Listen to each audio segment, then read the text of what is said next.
Hi guys, good morning. Welcome back to my vlog. Today it's Saturday morning and kakagising ko lang. Nandito po tayo sa rooftop ng aming bahay dito sa Ajman. And ito ang ating view for today's video. Woo! Medyo mainit pa din, but ano na siya, yung kayang-kaya na ng ating katawang lupa. So today, marami tayong agenda. I believe babalik tayo ng Dubai para mamasyal or para may i-try na Filipino restaurant sa may Dubai. So mamaya samahan nyo kami guys. Hi guys, so since maga tayo nagising today at day off naman tayo, wala tayong pasok for Saturday and Sunday. So i-walk tour ko na lang kayo dito sa subdivision namin. So pakita ko sa inyo yung area. So ito yung harap ng bahay. And ito pa yung the rest. Yan, so itong kapitbahay namin ginagawa pa yung bahay.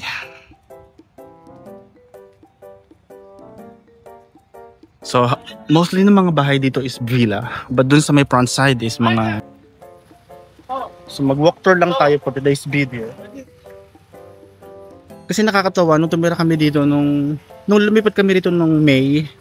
Ng May, parang almost kami lang yung nakatira. Siguro sa buong subdivision parang tatlo lang kaming nakatira. 3 bahay lang yung may occupied. But after only 3 months, guys, ang dami nang nakatira dito.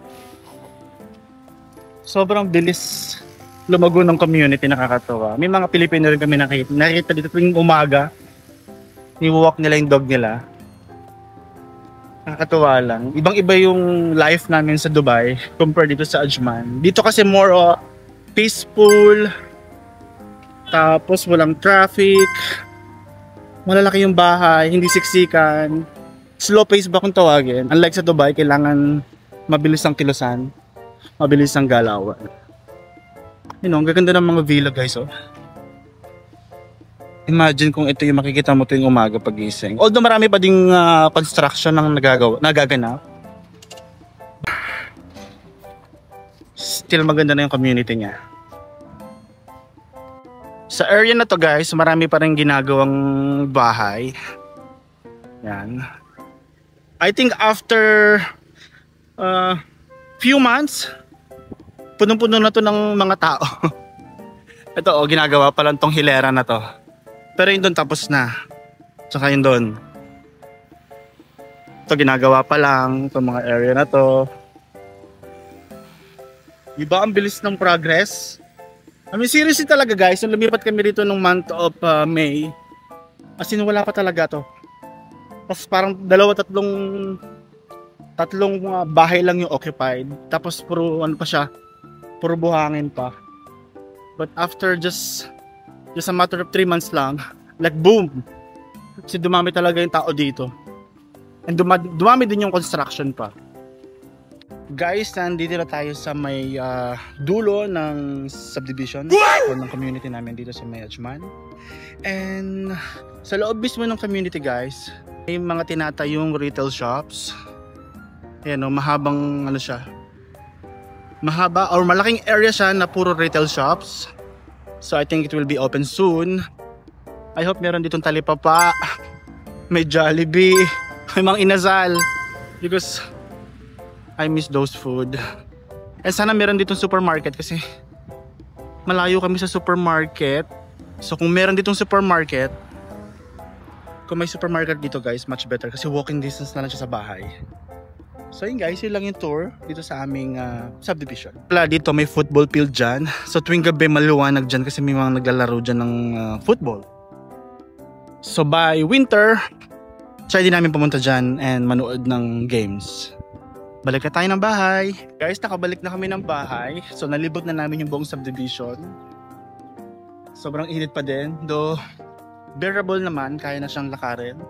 So I guess after 1 or 2 weeks, talagang malamig na ang panahon. So therefore I conclude, mas maganda pa rin yung bahay namin. Mas maganda pa rin itong design ng bahay namin compared dun sa mga bahay na nakita natin kanina. Ito pa din yung pinaka the best. Hi guys, good afternoon. So I'm ready now. And we're going to Dubai para mag-dinner sa may Filipino restaurant. I think it's somewhere in Dera or Ariga. So I'm wearing Zara, my top is Zara, and then short is Uniqlo from Thailand. So let's go outside. So by the way, the family is going out for dinner tonight sa Dubai. So see you Dubai! Basta tayo ng room guys kasi nag-aantay na sila sa labas. Ito pala yung living room namin guys.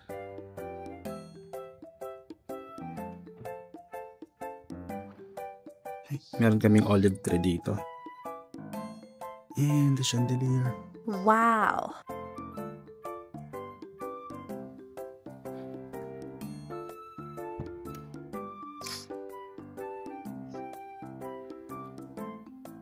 So ito pala yung halaman na binili namin I think 3 weeks ago. Nalagas na yung mga dahon niya but bumalik siya sa kanyang pagkabuhay. Actually nalagas lahat ng dahon niya completely. But ngayon masigla na siya.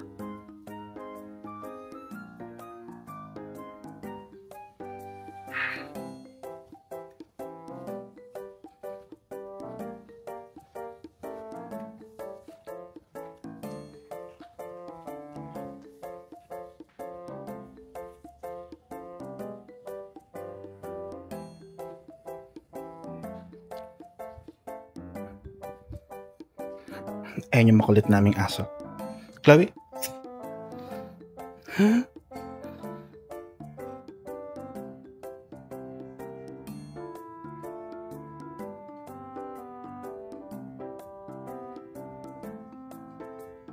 Hello guys, nandito na kami sa Dubai and nandito na kami sa parking ng Reef Mall. And nakapag-park na kami, so papasok na rin kami sa loob. See you inside, guys. Ito na, kasama natin ng Dubai fam. Let's go.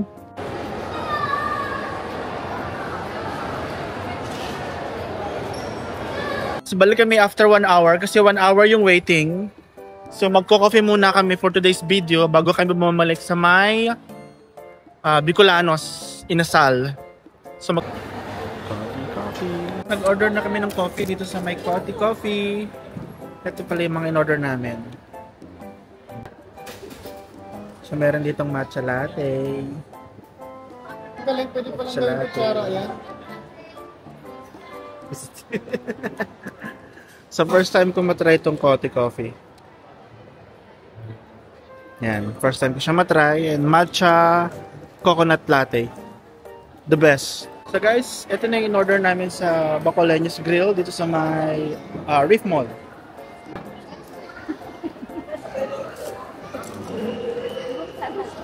Ay, sarang bukasan ito. So, ito yung pecho na chicken. May kansi. May grill atay. Bone marrow. May sisig. Ang daming rice. Hi guys! Welcome back to my vlog. It's another day. It's another vlog. It's already 6:22 PM na. And it's Sunday. So hindi na ako nakapag-vlog kagabi kasi after nung dinner namin na food coma na kami sa sobrang sarap ng pagkain. And balik na rin kami nakauwi. I think nakauwi kami around almost past 12 AM na din. And then nag-midnight snack pa kami ng seashells. Madaling araw. And so late na rin nagising. But tonight, pupunta kami ng vet. Tonight guys, nakaschedule si Chloe ng kanyang grooming. So maliligo siya, magpapa-toothbrush, and haircut na din. Say hi! So yun lang yung agenda for tonight's video. Kasi bukas is may pasok na, so kailangan maaga makauwi. So ang ganda lang ng sun, no? Ang ganda ng sunset. Nag-isip eh. Hindi siya pito sa camera. So ayun nga, as I said, we're heading to the vet para sa grooming ni Baby Chloe. Say hi, Baby Chloe. Hi! Say hi to them. So estimated arrival namin 6:35 PM and travel time is around 11 minutes. So within 11 minutes guys, nandun na tayo sa Bet. Medyo malayo yung pinupuntahan namin kasi Filipino owned siya, so support our own. And talagang palito yung palinis nila. Tsaka yung pag-cut ng hair at tsaka yung sa pag-brush ng teeth na yung Baby Chloe.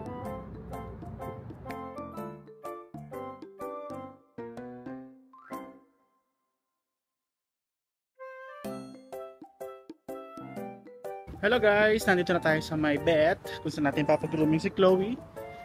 Bali, ang pangalan pala nung place is Desert Pet Care. Ito siya. Ito yung pangalan niya guys. Desert Pet Care.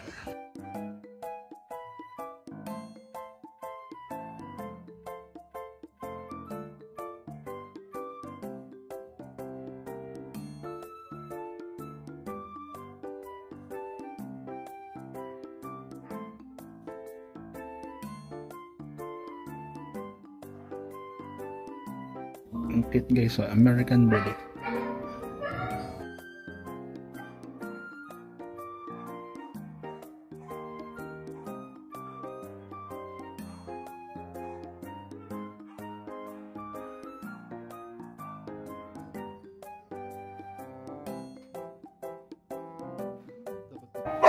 Guys, may nakita kami damit dito para kay Chloe. Ang cute niya, oh. Pang summer outfit. So, 30 dirhams siya guys. Ito pa, may parang jacket. So cute. Tapos meron ding pang sa leash, sa leeg. Tapos may dog food, cat food. Medyo maingay lang yung aso sa taas. May mga perfume for dogs, mga treats.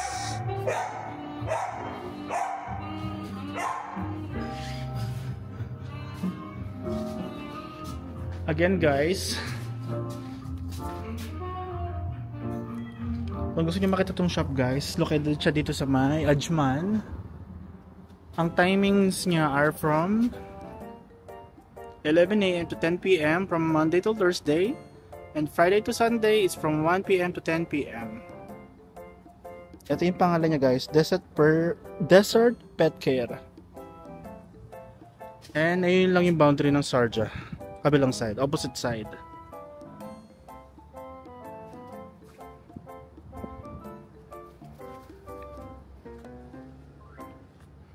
Ito yung pinakamismong shop niya guys, grooming center.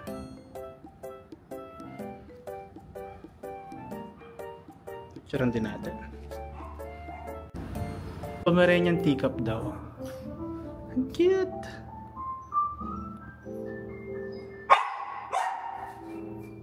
Hi! Hi! Para siyang unggoy.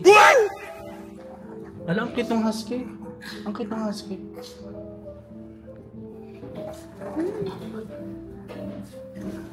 Hi! Ang cute niya guys. Sorry niya mo. Ang cute mo naman. Ayun guys, tinapon daw yung husky na yun. Kawawa naman. Sino kayo nagtapon sa kanya? Ang cute mo naman, dagi. Ang cute niya. Para siyang stoplights. Ang cute mo naman. Anong pangalan mo? Ay. Picture natin siya. Ay. Ay, parang may sipon.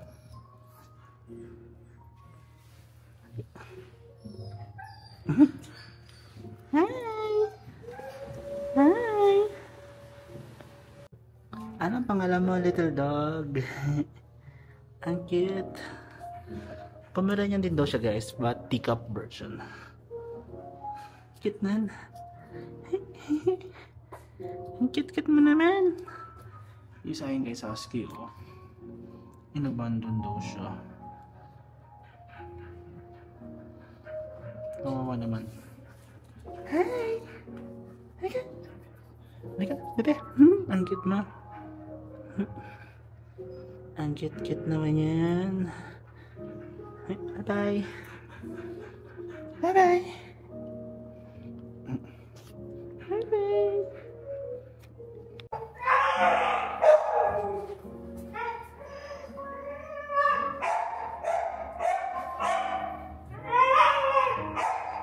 Ayun guys, pinapaligo na si Chloe.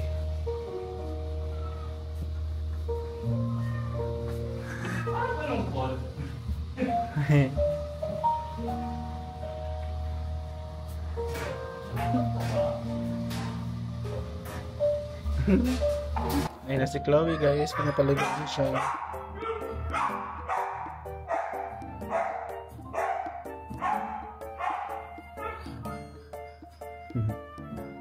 Akala mo good girl siya.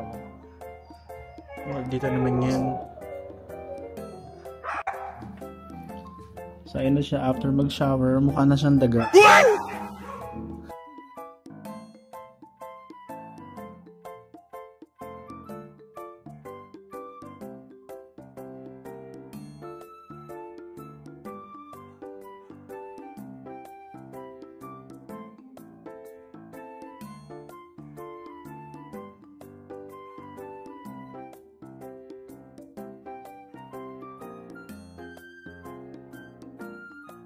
Ang cute din itong asang itong guys, oh.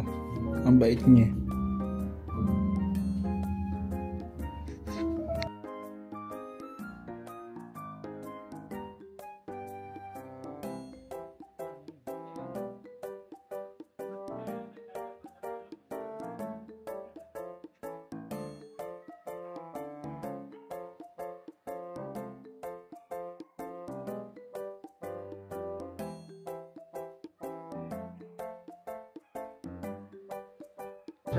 Guys, tapos na siya maligo, mag-room.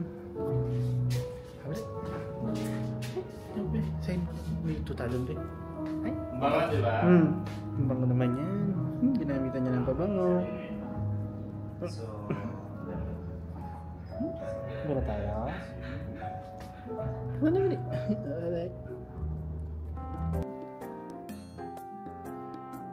Hello guys, kakabalik lang namin sa bahay and dinarap lang namin dito si Chloe kasi alis uli kami para magpunta naman sa barbershop para magpagupit. So yun lang, saglit lang kami dito and then later uwi, pahinga kasi bukas may pasok ulit.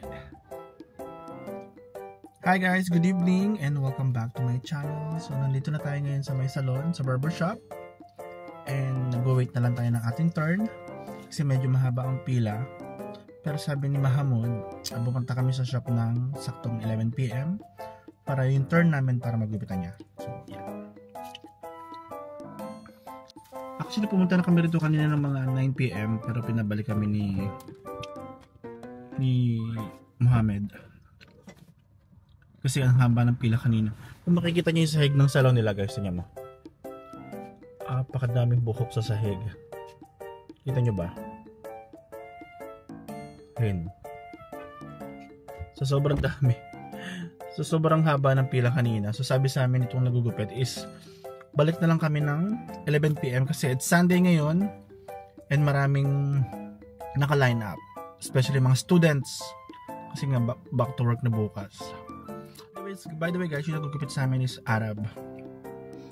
And magaling siya magupit compare sa mga Pilipino na previous na nagugupit sa amin. So yeah, I highly recommend. Ito yung shop nila sa Edgeman. The name is Fade Lounge Barber. Hey guys, get back home. So kakabalik lang namin galing sa may barber shop. And ito na yung ating final look after nating magupitan. So yun, it's almost 12 AM na. And maaga pa tayo gigising bukas kasi may pasok. And for sure, grabe na uli yung traffic kasi back to school na yung mga kids. So end ko na yung vlog for today's video and see you next time. Bye bye!